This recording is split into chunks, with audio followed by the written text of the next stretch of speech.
In this episode, you are going to finally understand why you are not crazy for going back and how to finally let go of relationships that hurt. Welcome to Heartbreak to Wholeness, the podcast helping you heal from the mind fuck of narcissistic relationships and move towards the secure, peaceful woman you want to become. I am your host, Bree Walta, relationship clarity coach and EFT certified practitioner. Let's dive in. Welcome back to the episode. This is the episode for you if you have ever been bamboozled and trying to understand why a relationship feels addictive, why you keep going back despite knowing that it's not good for you. So in this episode, you are going to discover the real reason that narcissistic relationships feel like an addiction. You will realize why it's actually okay that you went back, and you're going to understand how to finally let go and start healing. Today, I'm talking with Whitney Walker, who is a therapist, and she is a host of a podcast called Waken. She works specifically with clients who are struggling with addiction, eating disorders, trauma, and people who are just looking to find spirituality or get reconnected back to their spiritual and intuitive selves. This topic is super, super important to me because I have experienced addiction in my family firsthand. I'm in recovery from an eating disorder, and I spent the last 10 years, almost a decade, in the addiction and mental health world, helping people get connected to treatment programs and really just understanding what addiction means, why we feel addicted, what is the driving cause, and how the addiction is actually the solution. And we're going to get into all of it today in this episode. And be sure that you're sticking around fully to the end of the episode because Whitney and I are pulling an oracle card at the end. And this card offers a message that you can use this week to stay more anchored and conscious in your healing. Welcome to the podcast, Whitney. Thank you. I'm really looking forward to this conversation. This idea of relationships feeling addictive, and when we get out of narcissistic relationships specifically, and we're like, I didn't want to be there, but I kept going back and I couldn't stop myself. Like we almost were feeling this compulsion towards the person is so interesting to me. Talking about narcissistic relationships paralleling addiction, it just makes so much sense in my mind. So I'm thrilled that we share this viewpoint and this sort of enthusiasm around understanding relationships this way. Yeah, for sure. So tell us in your language, your understanding, your definition, like why do these relationships feel so addictive? Well, I mean, the nature of any addiction is something that changes the way that you feel in a conditional form. So when we drink, people who have a substance abuse disorder or addiction, we get used to the idea of, okay, I'm tired. I feel like shit. I want to just go change the way I feel. We know that we can rely on being able to go to a bar and get a drink and change how we feel. The Yeah. problem is that it's conditional in terms of the only reason you feel better is because you took something to change how you feel. So you feel the relief and then it leaves your system and then you start the cycle. So anything can replace that. And we know that it does. You can have food, sex, love, drugs, gambling. There's so many things. You can be addicted to negativity, to self-loathing. It goes on and on. Anything can be addictive. Yeah. In terms of using it. And here's the other caveat to addiction is that it's something that ultimately is detrimental to you. It's not serving you, right? The undertone of it is that it's not, I mean, you can be addicted to exercise and that can be unhealthy because you can push your body to limits, but that goes back to the detriment. When you are taking something and you know, or using something or seeing somebody and you know that it's not good for you, but you keep doing it anyways. I think that's the official definition of addiction is something that you become dependent on that has negative repercussions, yet you keep doing it. Yes. So when we look at relationships, I know many of us have been here. I've been here. I hope not all of us have been here because it's not fun. And it's such a mind warp because we think of relationships as a loving, safe place. Yet, unfortunately, they can present that way or begin that way. Yet, just like any addiction, if you look at it, every addiction starts good. When the first time I ever took a drink, I was in like middle school. And I remember thinking, why aren't we drunk all the time? Like, that's amazing. Why don't we do this every day? People would get along better. It'd be so great. But then what happens? You have your first negative experience. Oh, I drank too much and I got sick. Oh, I didn't drink too much and I blacked out. That was scary. That was weird. Oh, now when I drink, I sometimes get sad. I have to drink more. I can't stop my drinking, Yeah. but it started good. The same Mm. with maybe a eating disorder where it starts out and you're like, oh, I'll just cut back on a few things to try and get into the weight that I want. But then it becomes, okay, well, I notice that if I eat too much, I start obsessing. I don't feel at ease. I feel uncomfortable. If I lose weight, if the number on the scale is right, then I feel good. Yep. They all start good. So let's look at a relationship, specifically one that is toxic or with what we would call a narcissist. It appears so wonderful most of the time, right? Sometimes straight out the gates, people can be nasty and you just want their approval. I mean, it goes deep, the reasons why we seek out and stay in relationships that are unhealthy. Yeah. They say that trauma will be the driving force in our life until we address it. And many of us, especially women, have father wounds when the primary male figure in our life was either neglectful, abusive, absent, inconsistent. And when we're children, the first few years of our life, we really develop our strongest understanding of life. Like, oh, I'm not worthy of attention all the time. I'm not worthy. When I try to talk to my parents, they don't listen to me. So there must be something wrong with me. I'm not I'm not good enough. I'm not interesting enough. So we develop this idea, and those things become little traumas. Because when we're young, we inherently believe that we're going to be taken care of and adored and loved. So when we're not, we're kind of deep inside of us, we get this sense of like, oh, I guess I'm not enough. I guess I need to prove. I guess that love is conditional. Because also when parents are inconsistent, we're trying to figure out the rule of like, okay, well, if I'm docile enough, then I'm lovable. If I'm, you know, agreeable enough, if I'm funny enough, if I'm sweet enough, like what is it?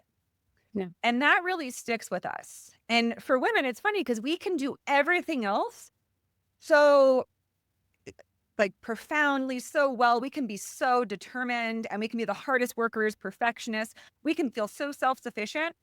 But then a man walks in our life who often clearly is not at our level in a lot of ways in terms of maybe they haven't done their own self-work. Maybe they're not that driven.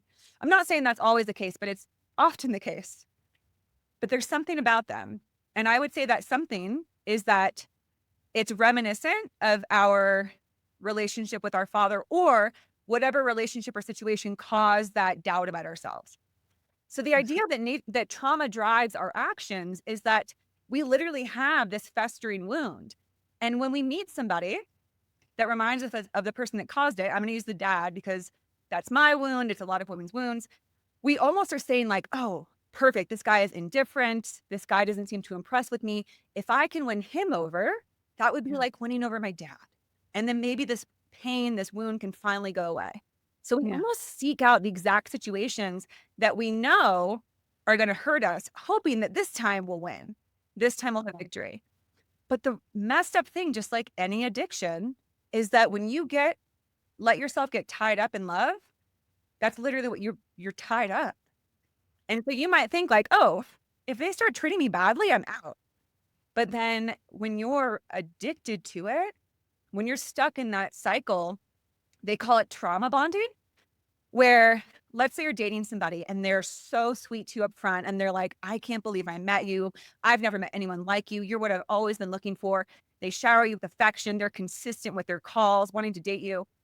And then they shift. And suddenly Mm. you're like, wait, they haven't called me in 2 days. Like what's going on? Or you hang out with them and they're a little bit more distant and they're not saying the same affirmations. They're not being as confirming. And you're like, is my hair okay? Like, did I do something? What did I do? Just like with our parents or whatever caused that wound, you're like, I don't know what I did. I must have done something. Right. Yeah. Yes. And then they're smart enough to realize that they can't push you too far away or they might lose you. So then right at the turning point, they catch you back with, "Oh, I'm so sorry. It's just been a long few days. And I adore you so much. And you're my favorite person. Let me take you on this amazing date tomorrow night. Let me show you." That's trauma bonding because when they were being distant, your anxiety is up, your fear is up, you're getting upset. And all you want in the whole world is that same person who is giving you so much love to come back and give that love again. So when they give it Right. to you again, that becomes your drug. Your drug is that attention. Your drug is getting that fix. Yeah. And then it Yeah. becomes, I mean, people get caught and stuck in these cycles for years. Yeah. Because also when they come back, it's with all the promises that everything that was wrong or any fight that you had, anything that caused the fight was going to change, Yes. right? I'm going to stop drinking. I'm going to stop yelling at you. I'm so sorry. I shouldn't have done that. It's everything we want to hear, which of course sucks us back in because we want to believe that they're not full of shit. We we sometimes to a fault will give people a lot of benefit of the doubt, and I'm using we as like the person in the experience of the narcissistic person Yeah. because we wouldn't operate that way. Like I would never manipulate somebody to come back into a relationship with me by saying all of these wonderful things and then not following through with that. And so that can be a slippery slope to fall into, and it becomes this roller coaster. It's like when we're up at the top and we're going down, everything's fun and exciting and like the dopamine's flowing, the oxytocin is flowing, and then we kind of hit this bottom where we're like, okay, well this isn't as fun anymore. And then we start to seek that dopamine again. We come back up. We start to see what we need to change about ourselves, what we need to change about them in order to get the relationship to work better. And then we kind of hit this peak point of them coming back and saying, "I'm sorry. I shouldn't have yelled. I shouldn't have hit you. I shouldn't have left the house for 3 days," whatever. And then you're back down the cycle of, "Oh, everything's so amazing and this is going to feel so good and I'm having fun again." And it's just the highs are really high and the lows are really low. Exactly. Yeah, when they come back, it's like heroin. It's like a wave of relief washes over you. Like, okay, Yeah. good. They didn't mean it. Like they do love me. They're just, okay, something happened. And just like you said, we want to believe it because our way of being, our understanding is that we don't want to lie to people and we wouldn't Yeah. want to hurt people. So we're seeing their soft side. They're being vulnerable with us. They're showing us that they just messed up and, oh, of course I'll forgive you. Yeah. But the problem is that that's the whole nature of what's a popular concept now is the narcissist empath dynamic, which is Yeah. that narcissists know that empathic individuals who are in touch with their emotions, who feel emotions genuinely, that they will believe that other people are having that same experience, which is scary because it means that there are people out there that can mimic emotions and not actually feel them at all. So they'll Yeah. say like, "Gosh, I just feel, I really know how that must have felt for you. And you mean so much to me that I would never want to hurt you like that." And we're like, "Oh, what a sweetheart." Like they're really in tune. But a lot of the times they're just doing what they know will get the result that they want, which is to have you still right in their hook.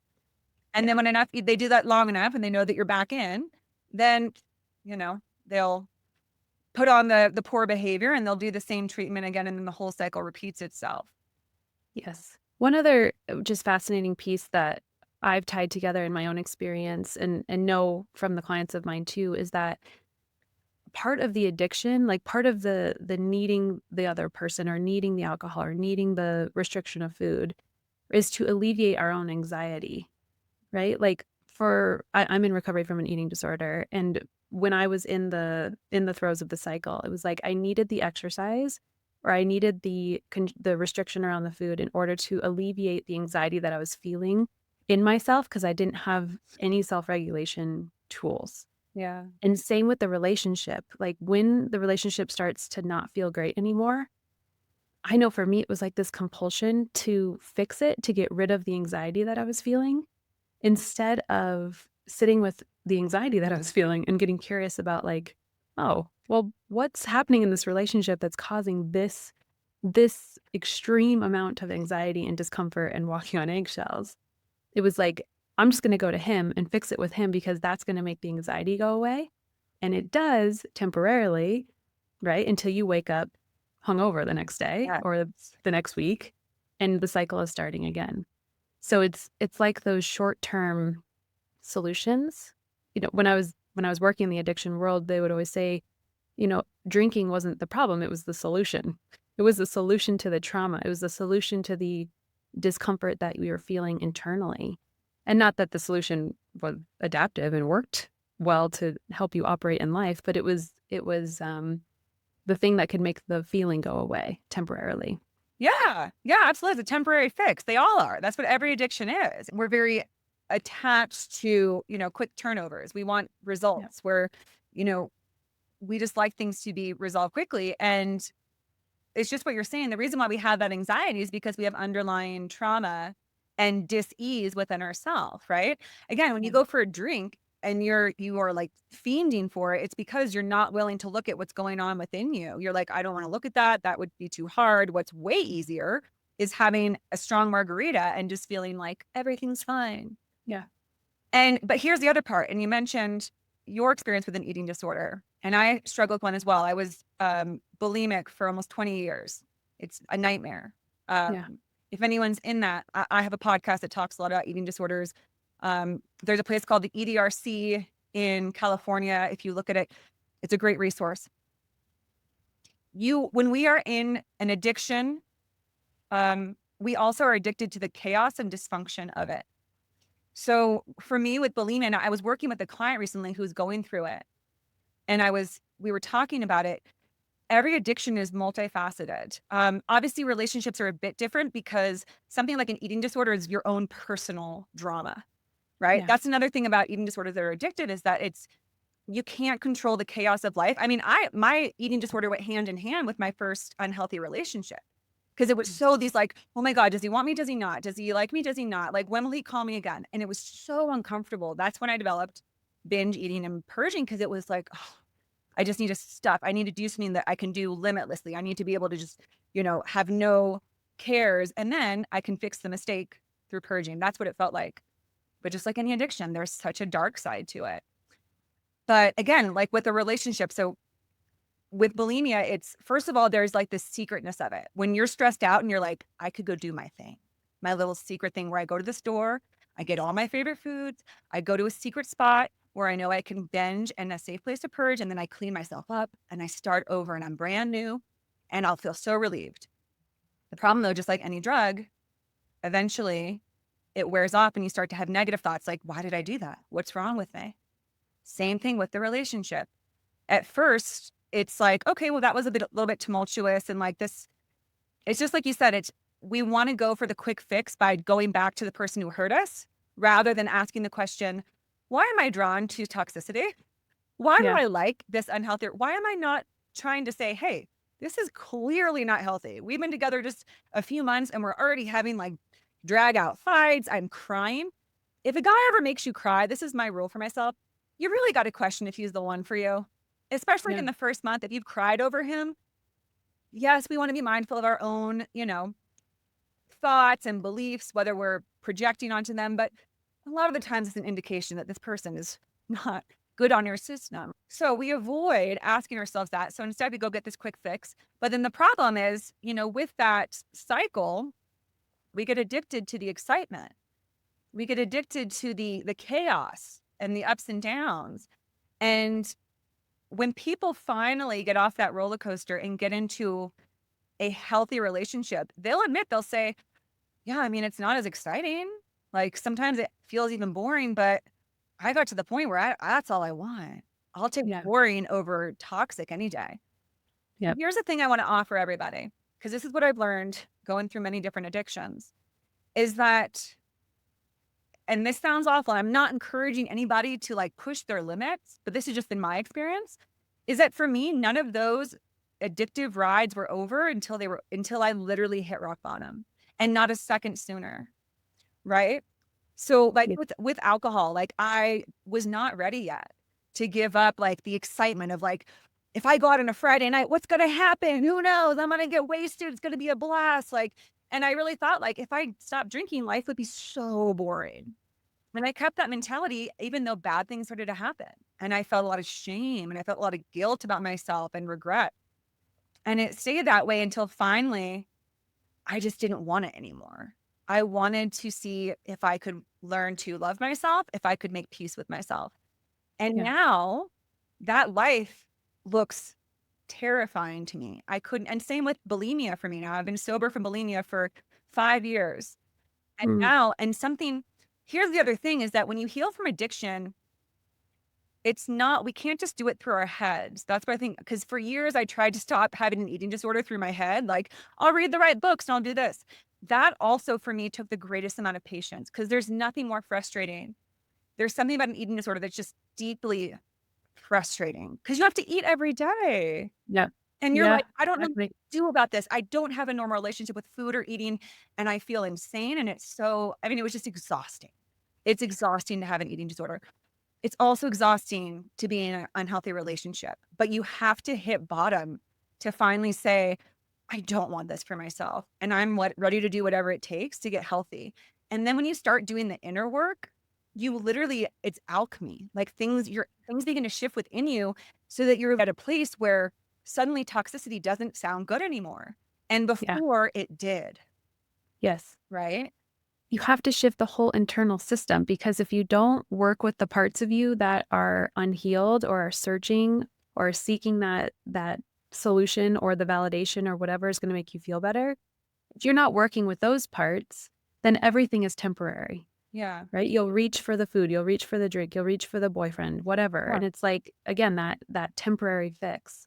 And I'm so happy that you said that because so many women get stuck in the like learning information, right? If I listen to all the podcasts, read all the books, then it'll change. And then we get really frustrated when it's not changing. And it's like the seeking of information is good and is a part of our healing. But we have to be in safe space with a practitioner or with people who can witness us and help us to process through the actual feelings around what's happening, the root of what's happening, right? Going back to the trauma place of why am I looking for this man to confirm that I'm worthy to be chosen? Where did that come from? Yeah. So we have to do that deeper work, and change is hard. It's painful, and we're not going to do that until the pain gets bigger than the fear of the unknown. Yes. Because we as humans, every part of us is wired for efficiency and for safety. And so when we perceive that changing something and doing something different as unsafe, because I don't know this place, this is a foreign land that I Yeah. haven't explored before, we will resist that until the pain of being where we are is too great. Yeah. So for women listening, if you haven't got to that point yet of like, maybe conceptually, you know you need to do the work, but that still feels terrifying. I've been there. Whitney's been there. Like that is such a normal part of the process to be gathering information and just be sitting with the idea of changing until you are ready, Right. until you find the right person that can help guide you through it. There's so many, like you said, the alchemy internally. I believe when we make that decision, the teacher also appears, the support also appears, and we are Right. in a different energetic frequency to like receive that. Yes, absolutely. And I think so, two things. One is that they say that life will present you the same lesson over and over until you learn it. And we also have to have patience with ourselves to realize that sometimes we're just not done with the lesson. This particularly has been the case for me with men. I find it the hardest because unlike other addictions, you see it. But with men, you can be like, oh, maybe this one's different. Like maybe just give it a little try, just a little try. And your intuition is saying, no, no, you know what this is. So here's my recommendation, because just like you said, we have to have patience because it takes time to change. If someone comes around, because I've been here, where you're like, I'm so healed, I'm so like ready for my person forever. And then Mr. Swab comes in and you're like, oh, I can't say no. And this sounds silly. It's like, just say no. I've been here before where it's like, I can't say no. I'm going to say yes to this man. And no, I probably shouldn't. All of that saying you don't have to berate yourself. You don't have to judge yourself. And especially if you're already on a healing journey, this is what I recommend. And I did the same thing with bulimia. You say, okay, I feel powerless and I'm not ready to say no. So what I will do is observe. Take notes and observe and say, what am I feeling? Why am I not able to say no? I'm too excited about the potential of like, what might it feel like? What kind of sex might we have? What might possibly happen between us? I'm not ready to not take that ride. And you have to say to yourself, okay, well, then you're signing up for potential hurt. And you say, yes. You say, okay, well, then notice how you feel. And then that's the only way. That's a step though. I want anyone hearing this to know that you might be like, "Oh, what's wrong with me?" or "Why can't I just say no?" Because you want to learn a lesson fully. And if you're Mm. still willing to say yes, it means you have a bit more to learn. So you take Yep. that man and you say, "Okay, I will learn everything I can from this." My experience have been that those rounds aren't as bad. It's when you're totally kind of blindsided and you're not really even thinking in that regard. You're just like, "Yeah, I'll just give this a shot, see what happens." When you go with your eyes open, you might be able to gather enough information this time in the lesson just when it's over, you say, "All right, I'm good now." But you can't fool yourself. Like, that's why you have to literally get through it to surpass it. Mm. Because once you do, that same man can come up and you legit from a place of full authenticity can say, "I have zero interest in that." But if you're not able to say no yet, then again, you roll up your sleeves up. You say, "Okay, then I'm ready to dig into this one and get the growth that I need to finally learn the lesson." Yeah, go in with your eyes open. Yes. That's like, I tell my clients that too. I'm like, "Well, if we're going back, if you are going back this time, let's do it while we're gathering data around what's happening.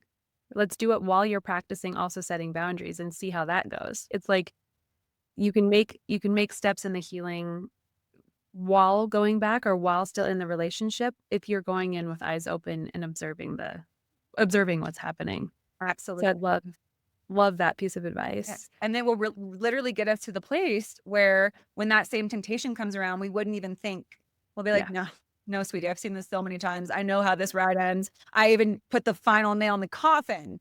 And the other thing I want to offer is because I know I felt this way, but I've seen others, friends who have gone, I've literally seen friends go from like the most toxic, unhealthy relationship to 2 months later meeting the man of their dreams. So what you Yeah. have to remember is you don't have to put the weight on your shoulders of like, God, I'd have to do 10 years of work to ever heal enough to have a healthy relationship. It's not true. You have to realize that it's not about 100% healing. It's just about, it's almost like the universe knows when the needle moves enough that you're in alignment. Yeah. And then you begin the additional healing that comes from being in a healthy relationship and, like, healing the residual shit that will come up inevitably. That was my story too. I met my now husband, like, 6 months after like, felt, like, to a place where I could talk about my story without getting super emotional, right? That was how I kind of was gauging my healing around that, was when I could share it without breaking down. And it didn't take long for me to meet John, and then we started our healing journey together. That's not everybody's journey, but that is a possibility, and I love to insert that into people's psyche because it doesn't mean that if you're 35 that you're not gonna meet someone until you're 45, and then you're gonna be past the age of having kids or whatever the fear Yeah. is, right? Um, so I love that. I love having that actionable, like, "This is in my control. I'm going in with eyes open." What else would you offer listeners if they're in this addictive cycle of, like, how to step out of it, how to just see it, kind of where else would you lead women there? Again, I just think that you have to be so gentle and kind with yourself Yeah. because and also look at it this way is that and I'm going to get a little bit spiritual because that's what my, perspective is. But I believe that we are living one of millions infinite lifetimes that our soul is growing. So you have to realize that whatever you're experiencing and growing in this lifetime is going to affect the evolution of your soul forever. So it's okay for it to take time, right?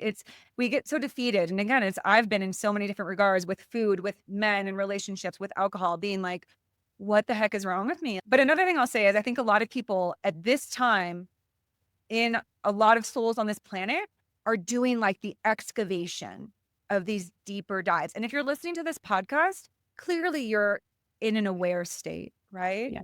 So just keep that in mind when, again, if you're like me, which I did not even just recently, where I went for another round, just recognize that it's because like you actually really want to get this out of your system so that your soul is evolving to a new state and you've learned this, you moved on from it. And it's because the wound that you're dealing with, yes, it's from situations in this lifetime, but it's also past lives. It's many different experiences you've had across many different planes of existence. And if you can actually take the time to resolve it instead of trying to just pass over it. Because also, I'll say this, I think that there are some women who just didn't, they just went to, rather than go back to something unhealthy, they just went to something safe, not their true love, not a true, but just like, well, this person, I'm not really into them, but I can kind of, get what I want with them and they're really good to me. That's not really it either. I mean, I'm not telling anybody what to do, right? Like you got to, maybe that works for you, it makes you happy, but I believe in people reaching their full potential experience in love. Yeah. And if you just sidestep, you also, though, it's like not hitting rock bottom. You might find yourself years down the line going back to something unhealthy, where if you let yourself hit rock bottom and you're done, you have the rest of your life to enjoy with beautiful, loving relationships. Yeah. I really, because we're like entering into spring, this metaphor just popped into my head. It's like the difference of mowing over a weed versus like plucking the weed, plucking the Oh, root of the weed. It's like when you mow over it, it goes away temporarily. and then what brings up later, you're like, Yeah. who is it? Yeah. Yeah. And then it rains again and you're fucked, right? But like when we get into the root, that's when we can really shift it. And I can say from experience with absolute certainty that it is possible to have somebody who is charismatic and suave and, has got that like narcissistic, just like flow about them, Mhm. to have them approach you and you be like, oh my So, God, like stay away from me. I want totally. nothing to do with you. I can say 100% that that has happened to me. And I have so many alarms that go off in my body now because I know what that is. I know what that feels like. And I'm aware of what that feels like. Like I've connected those two things. So you're not going to be attracted to these men forever. When you do the work, you do change your alignment, you do shift energetically, and what you see in your environment changes too. So it's possible because I know that's a big fear, like a doubt place that women have of how am I ever going to not be attracted to these men? They're so convincing, or how am I going to not fall for their lies? It's like you're going to sniff that shit out so clearly Yeah. when you've hit the bottom, done the real work around that. And to your point, that could take months, that could take years. There's no right amount of time for that to take. It's just No. you intentionally moving into that space, trudging it up, doing it, pulling the roots, and that, we get dirty and that's painful and we'll get blisters on our hands. It's just like it's part of it, but when you're so motivated for it to change, you will do it. You will do whatever it takes to get to that place. Yes, absolutely. And you're totally right that there is no timeline. There's no exact timeline. It's different for everybody. And also I want to say that there's no exact formula, and Yeah. even us, we're just, kind of chatting and sharing our thoughts and perspectives. But, even what you're hearing now doesn't mean it would align perfectly with you and your situation. And there's no book and there's no, person that can tell you exactly like, this is what narcissistic relationships are. And this, you have to do Mhm. these steps to heal yourself. Healing is completely personal to the individual. And you also have to realize that when we look back at our life, and when I look back at times, things that I've healed from, sometimes I'm like, gosh, all that time spent with this, that, other thing was pointless. It did nothing. It didn't, end my eating disorder. It didn't cure my addiction, but everything was like a brush stroke. It's never just one thing. It's a compacted things over time that create change. And Yeah. then, like we said, that's what suddenly you just realize one day, like the magnet that once drew in toxicity is gone. And you're like, damn, what was it? And there's no clear answer. It's not like, oh, because I did that course, or, oh, because I meditated for 20 days in a row. Like there's Yeah. no exact answer. That's why I call it alchemy. It's just things shifted enough that you're suddenly in a new experience. And again, I'll use my, bulimia battle as an example, is that for so long, I felt completely out of control and there's nothing I did everything, everything. I would like write contracts to myself and sign it, be like, I'll never do it again. Because here's the other thing about addictions that are terrible is you become afraid of yourself. And that's even true about narcissistic relationships because we get out of them and we think, God, I was brutalized and I was miserable for a year. I'll never do that again. Yeah. But sometimes we do. So it's a horrible feeling to be afraid of yourself. And so it takes that effort to say, I want to look deep within and see what's going on and start to do the work. And again, then you start shifting. And my experience was that something that, felt like it had control over me forever, I suddenly now, like, you couldn't pay me enough to engage in that. It looks terrible. Just like we're talking about those men, like binging and purging sounds god awful. I'm like, that I can't even, I'm almost a different person. And that's the thing though, is that you are a different person. We're Yeah. always changing who we are. We might look similar or whatever, but our emotional body's changing, our physical, as we know, like we shed all our skin, our cells, like we're not even the same body as we were 7 years ago. Just think about that. Yeah. So don't get too discouraged about where you are now, because it has no bearing on where you can be. Yeah. A year from now, 2 years from now, even a month from now, a lot can happen. To your point about like having compassion with yourself too, if you can look at, there's a reason that you're attracted to these types of men. There's a reason why bulimia is the solution right now. Like, and there's a part of you that just needs you to be curious about them and what they need in order to shift that, instead of like you as a whole person is flawed and fucked up and will never change. No. It's like, no, I have this part of me that's just needing something and is taking control and finding a solution where she thinks the solution is. Yep. And it's my job to get curious about how to suit her needs differently so that the man isn't the solution. That gives you so much more control over your experience instead of feeling helpless to like this life that you were dealt. Thinking about it in that way was really helpful for me, and the way that I work with clients and sort of bringing in compassion, because that has to be number one. And before we start anything, we can't get curious if we're not compassionate. We can't shift things if we're not compassionate, because otherwise it's just the judgmental loop that we're spinning in. Yeah. So I love that. Thank you for bringing that up. Yeah, completely. And that's what I always offer my clients. And I think it's because I didn't feel like anyone ever told me this, but I always remind them, whether it's insecurity or addiction, you didn't choose this. It's not like you Yeah. woke up one day and you're like, I want to have a raging eating disorder. I want to be an alcoholic. I want to have horrible relationship with men. It's coming from within you. It's something that was created and that has a life force of its own. And that's what we're doing. We're tending to that life force to shift it from this sort of angry, fiery energy into this loving, watery energy, where it's no longer trying to, exert itself upon us. We're really kind of Yeah. like taming this part of ourselves that sort of, just became really wounded and really infected, really is what it is. It's like a infected wound that you've neglected. And you're like, here, this little serum, this dude, he'll give, but it's a temporary fix. And if you just keep putting, uh, elixir on a wound, it's not going to resolve it. It's still going to get worse. So eventually you will find the thing for you, if you really want it bad enough, that will heal that wound and just extinguish it. And you'll suddenly realize like, whoa, where did that go? Why am I different now? It's like magic, alchemy, but it's because of your work as a manifester, as a magician. Yes. Creator. We're very powerful beings. Exactly. So good. Whitney, to end these relationships, to end these episodes is the word I'm looking for. I pull an oracle card for the listeners. So I would love your help in choosing that if you're open to it. Yes. How may I help you? Okay, so go ahead and close your eyes. Okay. And you and I are just going to tune into the energy of the listeners and ask the deck, what is the message that the woman listening needs to hear today? And Whitney, whenever you feel your intuitive pull, let me know when to stop the shuffle. No. Okay, we got amoeba, which the card looks like a picture of an amoeba.